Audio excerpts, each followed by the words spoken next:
What is up, guys? Here at Dad's, just got done working.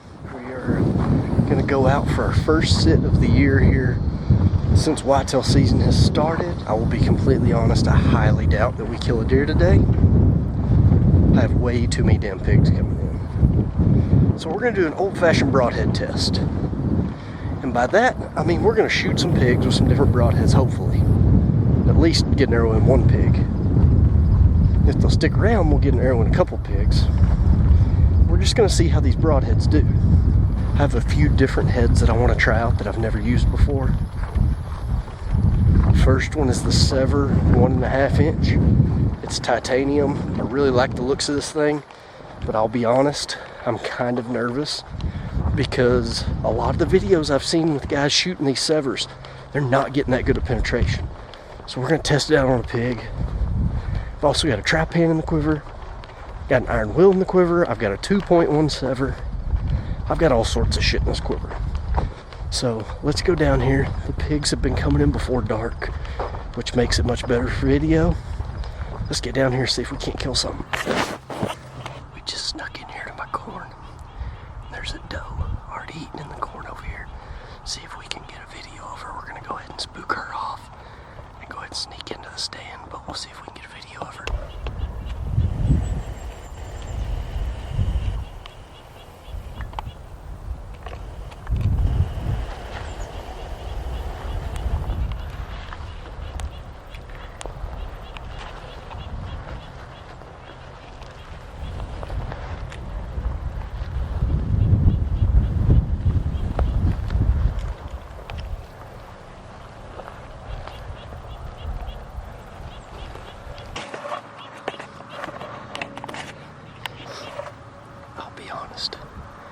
I'm in bow range right now, and I've never spot and stalked a whitetail. Part of me wants to get a shot at this thing. It's a nice doe, but I think we're just gonna let him go ahead and bust out of here. Go ahead and get in the stand.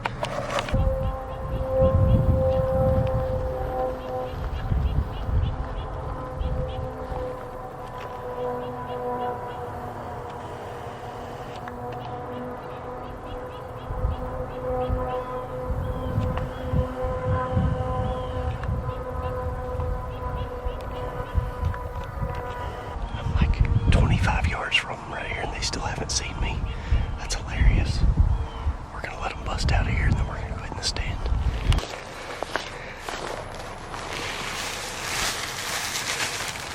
I've never used any of this Big and J stuff, but I went ahead and bought some. Figured it couldn't hurt, so I put it out with my hand corn.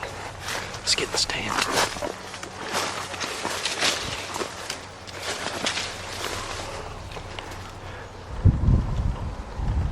Just got set up in our stand. First arrow, we're gonna bust out for these pigs. The 1.5 inch Sevr. That's what we're going with tonight. I really like the looks of this broadhead. However, some of the videos I've seen of people shooting like the 2.1 inch have me worried because I don't think I've seen a single pass through on any kind of video of guys shooting stuff with it.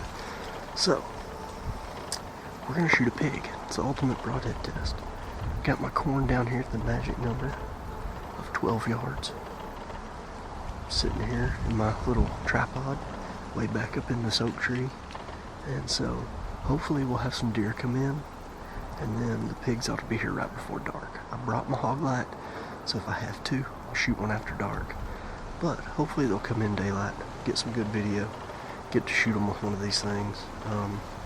I've got my arrows very accessible, so if some of them stick around, I can shoot another one.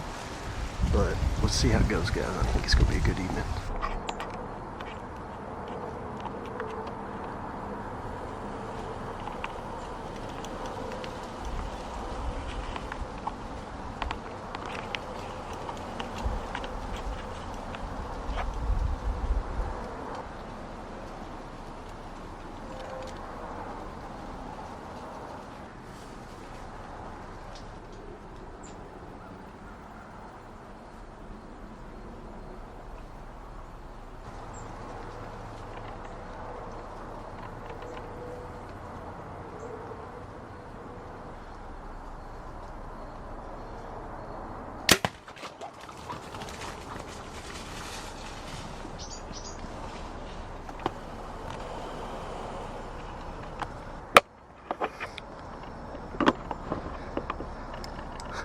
Well, I didn't expect to shoot a doe tonight, but that doe came in all by herself.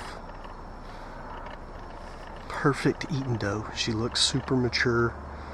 She came in super early, way before the pigs, so I was able to shoot her with plenty of time left before these pigs show up. And so I really wanted to test out that 2.1 Sevr, and I didn't get a full pass through. I saw the arrow hanging out, but I smoked that thing. About a 12-13 yard shot, and I saw her fall right over there, so she didn't run very far. We're gonna sit here another 45 minutes or so, see if these pigs come in. And I actually switched arrows while that deer was in the corn down there at about 12 yards. I had the 1.5 Sevr on for the pigs, and I put it back in my quiver, and I grabbed that 2.1 just because I wanted to test it out on this doe. And man, from what I've seen so far, it did a number. I shot her right in the center of the shoulder. It's basically where I shoot everything. And yeah, I don't think she's gonna go very far. I think she's gonna be dead right over there.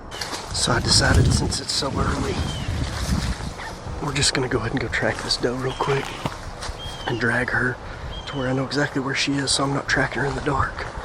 But let's see if we can find a blood trail here. I will be honest, initial thought, I'm not seeing a giant big blood trail right here where I shot her. Luckily, I saw which way she ran, so we can go over here and see if we can't find her.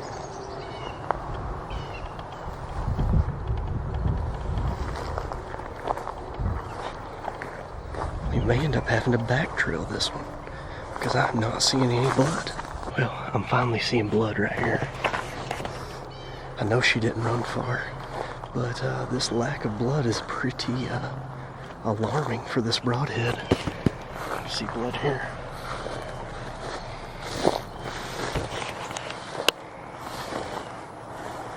Came this way. Well guys, I absolutely smoked that deer. But I'm so confused right now. This deer left absolutely no blood trail. I mean,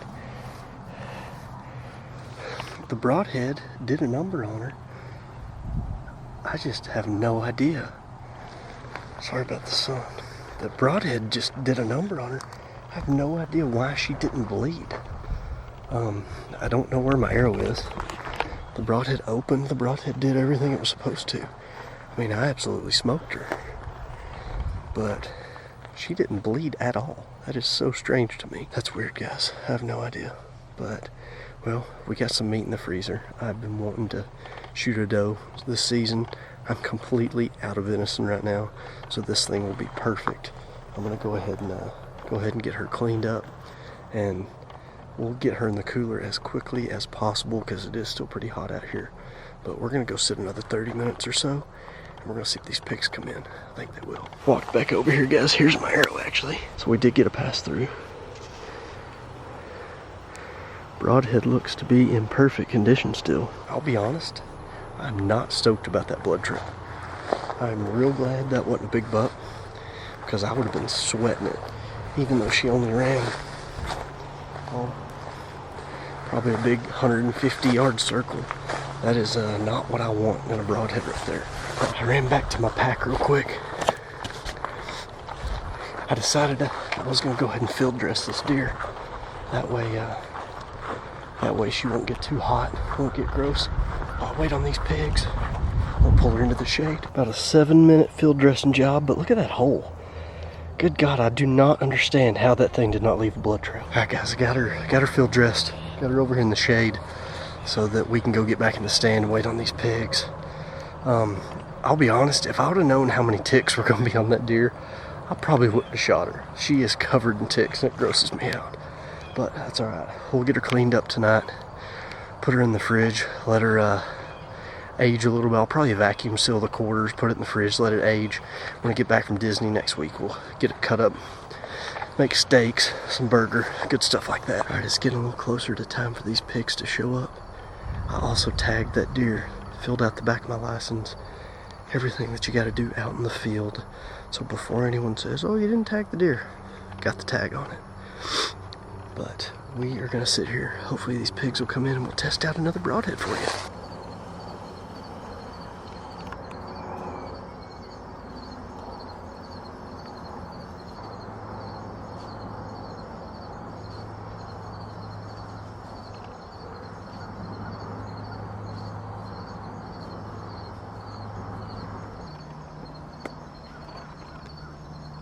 Here come the pigs.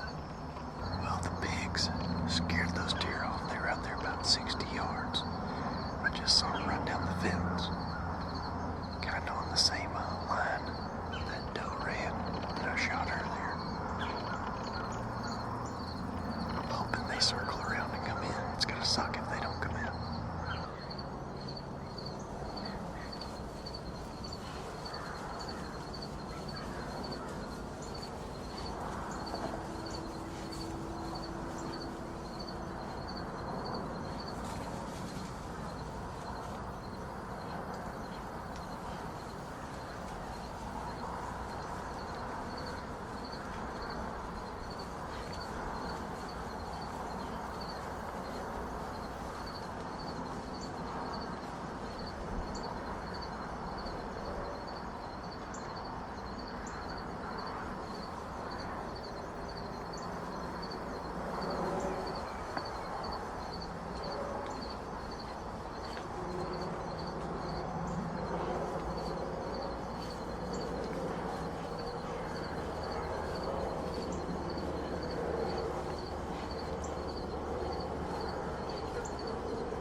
Well guys, we're back in the truck. We're gonna drive down here and get that doe. I had two different groups of pigs try to come in today, and all I'm guessing, the wind was perfect. I'm just guessing that they smelled where I had walked down there looking for that doe. But I'll be honest, I'm real glad that I went and found that doe when I did, because that blood trail sucked. There was hardly any blood at all. She kind of made a loop back to the left, and so the last point I saw her, she was probably 60 yards from there, and it would have been pretty hard to find that deer in the dark, I'll be honest. That broadhead performed pretty well. It made a gigantic hole in her, got a complete pass through. I don't understand why there wasn't any blood. I need to maybe check those blades and see how sharp they are. That's one thing that I've noticed is real important, getting a good blood trail, is good sharp broadhead. So I'm gonna check that with another one that I have at the house, see how sharp they are new out of the package. But I'm gonna get this doe loaded. I'm gonna take her home, I'm gonna debone her, vacuum seal her, and put her in the fridge. That way when I get back from Disney in about 4 or 5 days, I can go ahead and cut it up, vacuum seal everything, be ready to go. But thanks for watching, guys. Let me know what you think. If you liked it, give me a like, comment down below what your favorite broadhead is. See you. All right, everybody, I wanted to do a final conclusion to this video of the Sevr 2.1 broadhead and my thoughts on it, how it performed on that doe the other day. This is the first time I've ever shot a Sevr broadhead, and I have mixed feelings on it. Well, and actually, I just made it lock itself backwards on accident. And I don't have the tool with. Okay, got her fixed. Okay guys, like I was saying, I want to talk about this Broadhead. I want to tell you what I like about it, what I don't like about it, and I'll show you the reasons I'll probably won't be shooting them in the future. Okay, first and foremost, it performed almost flawlessly. It went in the center of that deer's shoulder right in front of the crease. It broke the leg bone on the way out, complete pass through, giant hole, everything you want out of a mechanical Broadhead. The problem is there was no blood trail, and where I shot that deer and the damage that it did, it should have been a water hose. And I will show you two theories I have of why there was no blood trail. Number one, these blades pivot. They're locked together and they pivot. So in my opinion, instead of cutting through some stuff, if it hits something that gives it a little bit of force, it just moves out of the way. So you're not cutting nearly as much as a Broadhead that the blades are going to be just in a fixed position. Now that said, that is going to help with penetration. This moving out of the way of a big bone will help you get better penetration, but once you get in there, if it's not cutting stuff, is that really worth it? So that's my number one complaint. Number two complaint, and the reason that I really think that I didn't get much blood is, see if we can get this zoomed in good. Let's see if I can zoom in on my hand. Okay, so if you look at this Broadhead when it's fully deployed, and when it's going through an animal, the pressure will be on the outside of these blades.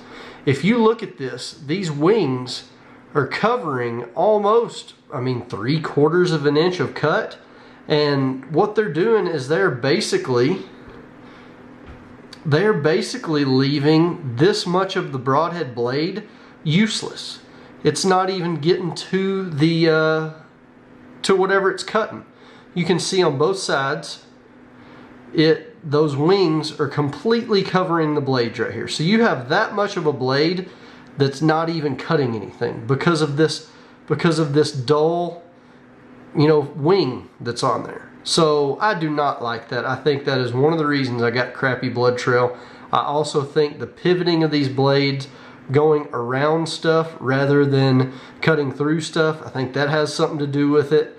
I love the way these things fly. I like some of the design, but these wings right here covering 3/4 of an inch of blade that you're not gonna get, you're not even using that blade. Look, I can sit here and do this over the blade because of those wings. So that much of the blade is basically useless with this Broadhead as it's going through. It doesn't look that way if you do it like this, but that's not how it's going through an animal. It's going through an animal like that. And so, although this Broadhead worked pretty good, I got a complete pass through, left a big hole, I probably won't be shooting these things, I'll be honest. I like my tri-pan too much. I don't like the collar on the tri-pan, but I do think that the little bit of negativity with the collar on the tri-pan outweighs these couple of flaws that this head has. So I think I'm gonna stick with my tri-pans. But now I'm gonna take this Broadhead off. I'm gonna wipe down this arrow, and we're about to go back down there. I'm gonna film you guys another Broadhead review video, this time on a pig. And we're gonna shoot a pig with a tri-pan with the same arrow.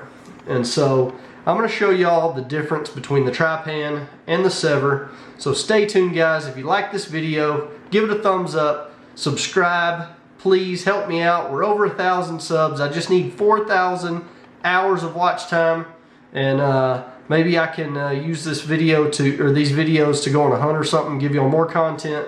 So just give me a like, give me a subscribe. Thanks for watching, guys.